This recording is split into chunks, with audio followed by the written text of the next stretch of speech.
After my parents died, the whole world went quiet, but our house went cold. Not cold like winter. Cold like a place where love has been replaced by calculations. The day of the funeral. People kept coming up to me saying the same lines. They were such good people. Stay strong. We're here for you. Their mouths were kind, but their eyes kept drifting. To the house. To the rooms. To the things. Like, they were already mentally dividing up what my parents left behind, and my own brother, stood there like a statue in a black suit, nodding like he was the head of the family now. No tears, no shaking voice. Just that tight, controlled expression people wear when they're trying not to smile too early. I didn't even cry properly that day. My chest hurt too much. I felt like I was walking underwater, hearing everything from far away. All I could think was, Amy used to fix my collar. Abu used to squeeze my shoulder and say, "You'll be okay." And now both of them were gone. When we got home after the burial, I stepped into the living room and it hit me all at once.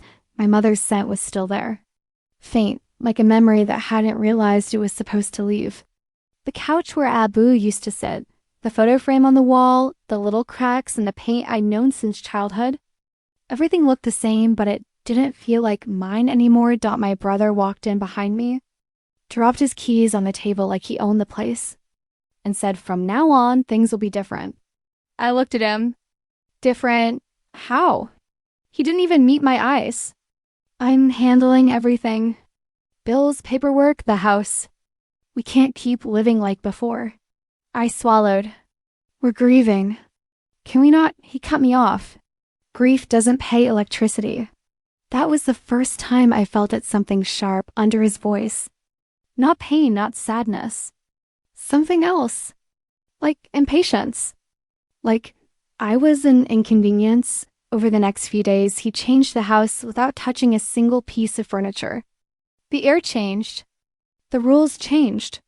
Suddenly, I had to inform him where I was going. Suddenly, meals became expenses. Suddenly, the room I'd slept in my whole life became temporary. And then came the night he finally said it out loud. It started over something stupid, me opening a cupboard in the kitchen. I was looking for my mother's tea box, the one she used only when guests came. My brother saw me and his face tightened. "What are you doing?" He snapped. "I just wanted to make tea." He laughed, one of those laughs that has no humor. "You still don't get it, do you?" "Get what?" He stepped closer, voice low like he didn't want the walls to hear. "This house isn't yours anymore." My stomach dropped. "What are you talking about?" "It's our parents' house. It's my responsibility now," he said. "And you're dead weight." That word hit me harder than any slap.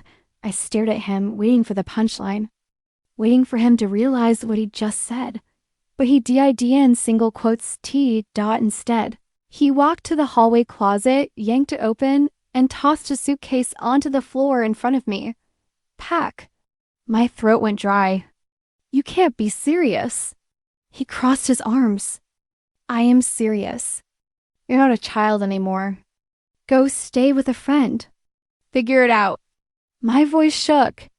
"This is my home." He leaned in, eyes hard. "Not anymore." I don't even remember packing properly. My hands moved like they belonged to someone else. I shoved clothes into the suitcase, grabbed my phone charger, my mother's scarf, anything that felt like mine, and walked out. The night air was brutal. I stood at the gate with that suitcase, looking back at the house like it had betrayed me. The porch light glowed behind the curtains, and I could swear I saw a shadow move, someone watching. But no one came out. No one said, "Wait." The next few days were the ugliest days of my life. I slept on a friend's couch. I tried to pretend I was fine. I told myself I didn't need anyone. But at night, when the room went quiet, I'd stare at the ceiling and feel the same thoughts circle in my head. My parents are gone. And my brother erased me like I was nothing. Then a week later, I got a call. A calm, professional voice said, "Hello. This is the law office handling your parents' estate. We're holding the will reading tomorrow. Your attendance is required. My heart jumped. Required? Yes, the voice said. There are specific instructions. The next day, I walked into that office wearing my simplest clothes because, honestly, I didn't have the energy to pretend I was okay. My brother was already there, sitting like a king, one ankle over the other, confident, almost smug. When he saw me, his eyes narrowed. Like, how dare you show up? The lawyer opened a folder, adjusted his glasses, and began reading in that formal tone that makes everything feel final. My brother's confidence grew with every sentence.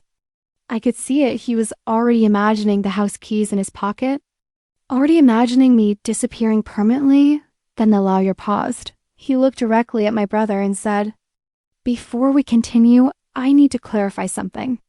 Your parents included conditions. Very clear conditions." For the first time, my brother's face flickered. The lawyer turned a page and continued. They left the house in a trust specifically to ensure their younger child would always have a home. My breath caught. My brother straightened. What? The lawyer didn't blink. The home is not transferred to you. It remains protected for your sibling. You were appointed as an executor only under the condition that you would provide housing and support, not remove them. My brother's voice rose. That's ridiculous. I'm the eldest. The lawyer lifted a hand. By forcing your sibling out, you violated the condition. As of this moment, you are no longer eligible to control the property under the terms your parents set. Silence. The room felt like it stopped breathing. My brother stared like he'd been punched. His mouth opened, but no sound came out. And the person he threw out like garbage, I felt tears burn behind my eyes. Not just relief. Not just justice. It was like my parents had reached from beyond the grave and said, "We saw what could happen. And we protected you anyway." I didn't scream. I didn't celebrate. I just looked at my brother and said quietly, "You kicked me out because you thought you could." He swallowed, furious, humiliated. "You think you've won?" I shook my head. "No, I think I've been saved." And as I walked out of that office, I realized something my parents didn't. Just leave me a house. They left me proof.